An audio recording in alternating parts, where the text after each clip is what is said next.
ஆண்டவரும் இரட்சகருமான இயேசு கிறிஸ்துவின் ஈடு இணையற்ற நாமத்தில் அன்றன்றுள்ள அப்பம் வாசகர்களுக்கு எங்கள் அன்பின் வாழ்த்துக்கள். 2025 ஆண்டு ஜனவரி மாதம் 29ஆம் தேதி புதன்கிழமைக்குரிய தின தியானம். இன்றைய தலைப்பு முடிவு பரியந்தம். மத்தேயு 10:22 சொல்லுகிறது, முடிவு பரியந்தம் நிலைத்திருப்பவனே ரட்சிக்கப்படுவான். கர்த்தரில் நிலைத்திருக்க வேண்டியது அவசியம். கர்த்தரில் நிலைத்திருப்பது எப்படி என்பதற்கென்றே கர்த்தர் ஒரு முழு அதிகாரத்தையும் எழுதி வைத்தார். அதுதான் யோவான் 15ஆம் அதிகாரம். என்னில் நிலைத்திருங்கள், நானும் உங்களில் நிலைத்திருப்பேன். கொடியானது திராட்சை செடியில் நிலைத்திராவிட்டால் அது தானாய் கனி கொடுக்க மாட்டாதது போல நீங்களும் என்னில் நிலைத்திராவிட்டால் கனி கொடுக்க மாட்டீர்கள். யோவான் 15:4. எதுவரையிலும் நாம் அவரில் நிலைத்திருக்க வேண்டும்? முடிவு பரியந்தமும் அவரில் நிலைத்திருக்க வேண்டும். ஓட்ட பந்தயத்தில் ஒருவன் வேகமாய் ஓடி பாதியிலே நின்றுவிட்டால் அவன் பெறுவது தோல்வியே. மல்யுத்தத்தில் வீரதீரமாய் ஒருவன் யுத்தம் செய்தாலும் போட்டியின் கடைசி நிமிஷத்தில் வீழ்த்தப்பட்டுவிட்டால் அவன் பெறுவது தோல்வியே. ஆகவே மரண பரியந்தம் உண்மையாயிரு, அப்பொழுது ஜீவ கிரீடத்தை உனக்கு தருவேன் என்று ஆண்டவர் சொல்லுகிறார். வெளிப்படுத்தல் 2:10. ஒன்று நம்முடைய மரணமாயிருக்கலாம், அல்லது கர்த்தருடைய வருகையாய் இருக்கலாம். ஆனால் நாம் முடிவு பரியந்தமும் நிலைத்திருக்கும் போதுதான் பரலோக ராஜ்யத்திற்குள் பிரவேசிக்க முடியும். நம்முடைய ஓட்டத்திலே நம்மை சோர்ந்து போக பண்ணி பாதியிலே நின்றுவிட செய்யும்படி சத்துரு எவ்வளவோ போராடுகிறான். உலகம், மாமிசம், பிசாசை கொண்டு வருகிறான்.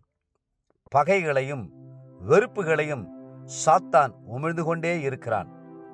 இயேசு சொன்னார், மத்தேயு 10:22, என் நாமத்து நிமித்தம் நீங்கள் எல்லாராலும் பகைக்கப்படுவீர்கள், முடிவு பரியந்தம் நிலைத்திருப்பவனே ரட்சிக்கப்படுவான். மத்தேயு 24ஆம் அதிகாரம் 12-13 சொல்லுகிறது, அக்கிரமம் மிகுதியாவதினால் அநேகருடைய அன்பு தணிந்து போம், முடிவு பரியந்தம் நிலை நிற்பவனே ரட்சிக்கப்படுவான். சாத்தான் சோதனையை கொண்டு வரும்போது கர்த்தர் தம்முடைய அன்பை கொண்டு வருகிறார். அவருடைய அன்பு முடிவு வரை நிலைநிறுத்தும் அன்பு.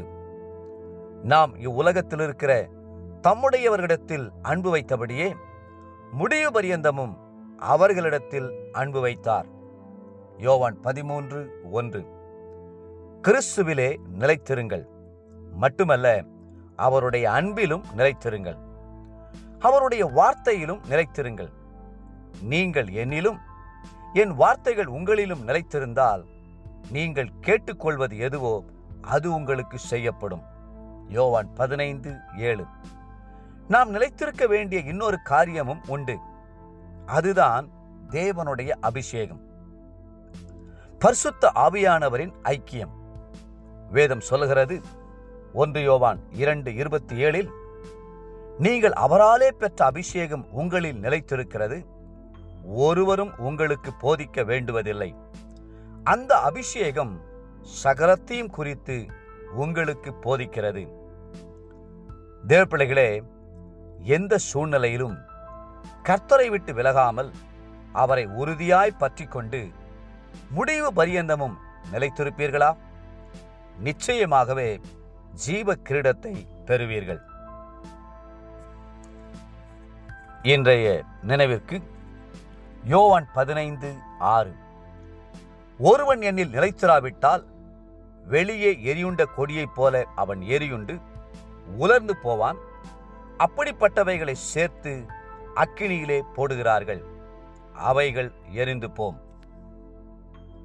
இன்றைய வேத வாசிப்பு காலை யாத்ராகமம் 21 மற்றும் 22ஆம் அதிகாரங்கள், மாலை மத்தேயு 19ஆம் அதிகாரம். அன்புக்குரிய அன்றன்றுள்ள அப்பம் வாசகர்களே, மீண்டும் உங்களை வாழ்த்துகிறோம். கர்த்தருடைய அன்பில் முடிவு பரியந்தம் நிலைத்திருங்கள். கர்த்ததாமே உங்களை ஆசீர்வதித்து மென்மேலும் உயர்த்துவாராக. ஆமென்.